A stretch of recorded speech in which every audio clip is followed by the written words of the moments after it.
What's up? What are y'all doing? I'm not gonna look at chat initially. I gotta react to the Kyrie stuff because I just woke up. Clearly, I look like I just woke up.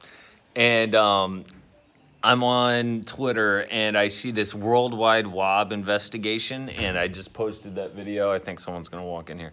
I just posted that video on the community tab of AM Hoops. So if you haven't seen it, go see it. But basically, what he shows is that Kyrie was partying with his sister at a club in New Jersey over the weekend. And I mean, he's out for personal reasons, but he looked like he was having a great time. And I can just see exactly how Kyrie feels about this. Like, the fact is that Kyrie is out there taking off now 4 games for his team. And I'm sure he gave them a heads up. He gave his teammates a heads up. He did not text Steve Nash. And I guarantee you, Kyrie knows all these cameras are around. Like, he's in this club, and the way that they found out that this was definitely a new video, this is not an old video. There are things out there saying Kyrie's partying with Drake in Toronto, and he wasn't. This was a club in New Jersey.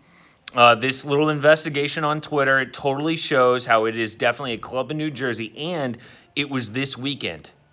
So his sister Asia is blowing out candles in this birthday cake, and it says 30. It's her 30th birthday. And yes, this weekend was her 30th birthday. So he's at a club in New Jersey with dozens of people, partying, dancing, hanging out. So I'm sure if you asked Kyrie, he would say, I don't care. I mean, he knew cameras are all around. Like, there are dozens of random people everywhere. And so he knows that people are going to film this. He knows that we're all going to find out, and he doesn't care. To me, that's a guy who doesn't get it. He doesn't get it. He doesn't understand.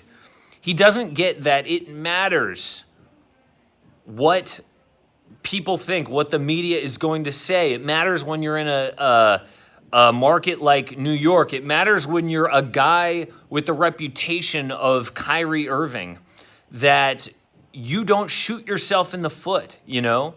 And so there's going to be so much noise. He pretends like he's above the noise. Like, it doesn't matter, that the media are all pawns, that he's smarter and he's above everyone else. He's an artist. He doesn't get that this creates real tension in locker rooms, and this breaks up teams that he's on. He doesn't get it. He's a guy who does not get it. He knew that this was going to be filmed, and that he was out for mysterious personal reasons, did not give his coach a heads up. He knew all that and how bad this would look, but he figures he's above it all. He doesn't understand. So, I mean, look, it's official, man. Kyrie is a toxic locker room presence, and he's enabled by his team. You know, I think there's a chance he has a mental issue. I think there's a chance. But it doesn't matter because he scores 27 points per game and he makes like $20 million a year, so no one's going to say anything to him. He'll be enabled, you know, forever. And he'll continue to think that he's a victim forever, you know? So he'll have people around him who tell him, it's cool, you're good, you're good. Really, he scores a lot of points and he makes millions of dollars. So he's going to have a lot of people around him telling him, you're good, you're good. And then when the rest of the world says, Kyrie, you're a mess, he'll think he's a victim here. And that, what do you mean I'm a mess? No, I'm not. You're a pawn. He does not get it. And, I mean, look, if the Nets can win, that's the bottom line, really. Like, that's the bottom line to everything, if the Nets can win. This is really about basketball, ultimately. I'm just concerned that people in that locker room, although they're not going to say it right now, that people in that locker room are just like us. They're going to see that video of him partying and they're going to go, what? Who does Kyrie think he is, you know? All right, I got to go. No, I don't. Hi. All right, I'm going to look at some chats here. Some random Hong Kong thing. Dan says, hey, LeBum a communist? Get that spam off here. It's so stupid. I'm going to put this user in timeout. You are gone, did Jen. All right, dude, talk about the Wizards. What's happening to them? I'll tell you what's happening to them. They're the exact same team. I was so wrong about getting Russell Westbrook and that making a big difference. They're the exact same team as last year with Bradley Beal. You know, it's like Bradley Beal's rolled out there with a bunch of kids. What happened last year? They scored a ton of points and lost a lot of games, so it's the same exact thing. Kyrie, media uses me. Same Kyrie, parties at a club. He's crazy, dude.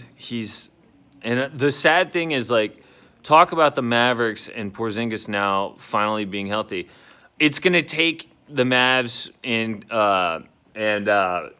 KP to get his feet back under him, you know?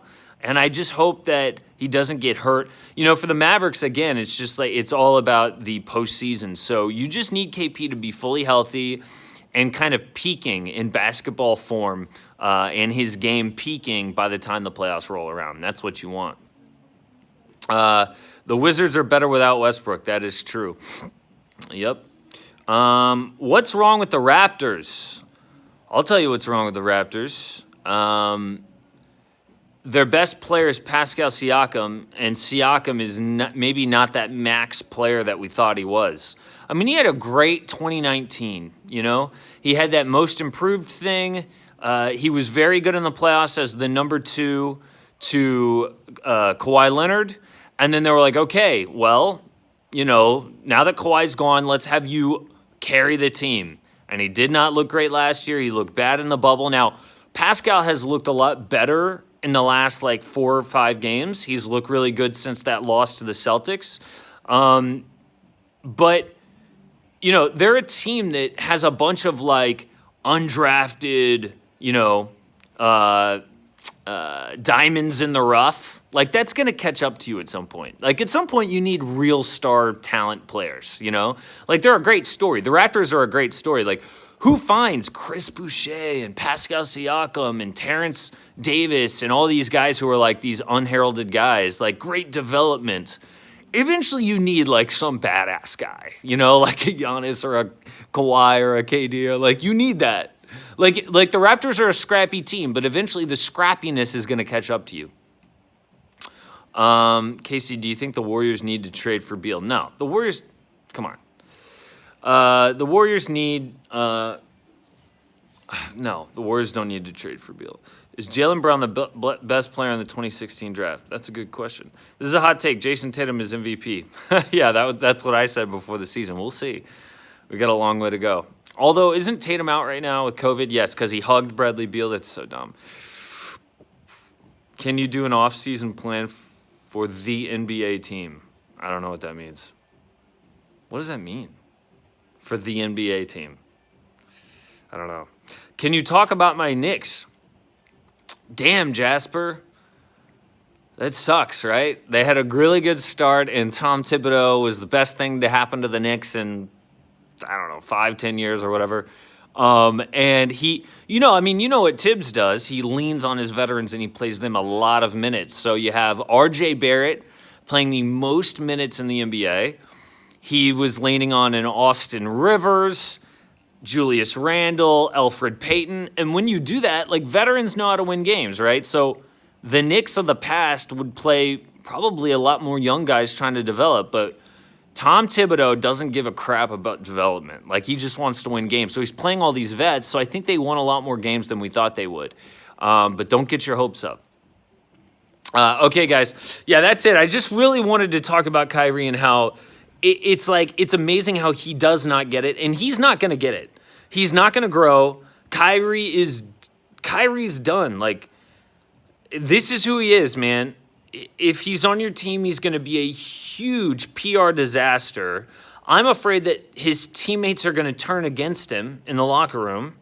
Maybe half the locker room will get Kyrie, half the locker room will excuse Kyrie, and the other half will go, no, screw this guy. This is no good. This is not a good teammate. And that half of the locker room will be against that half of the locker room. And this is what happened in Boston. This is what happened with the Celtics. Some of the young guys were like, no, screw you, dude. Like, I don't know if you guys remembered how in Boston, Jason Tatum, Jaylen Brown, the young guys, went to the conference finals without him. And then when He gets back healthy. He was like, man, these young guys, yeah, they don't know they don't know anything. They need to learn. They need to learn from me, all right? You need to, you guys don't know anything, all right? And they were like, who are you talking to right now? And he pissed them off. Why? Because he didn't get it. He doesn't get it. So anyway, this is how he's going to be. So that's okay. It is what it is. And maybe we should stop reacting so much to this crazy crap. But then again, it's like, how do you not react to this? Like when you see this video of him partying and he knows he's going to get filmed and he knows that he's out for personal reasons. He is on every, tabloid. He's on, I don't know. He's all over Twitter and on Reddit and shit. How does he not know it's going to be a horrible look if he's at this party? He doesn't care. He's dancing. He's crazy, yo. All right, y'all. Have a good one. Have a good day. Video dropping tonight. It is about Trae Young and the Atlanta Hawks, so I cannot wait for that. See you guys.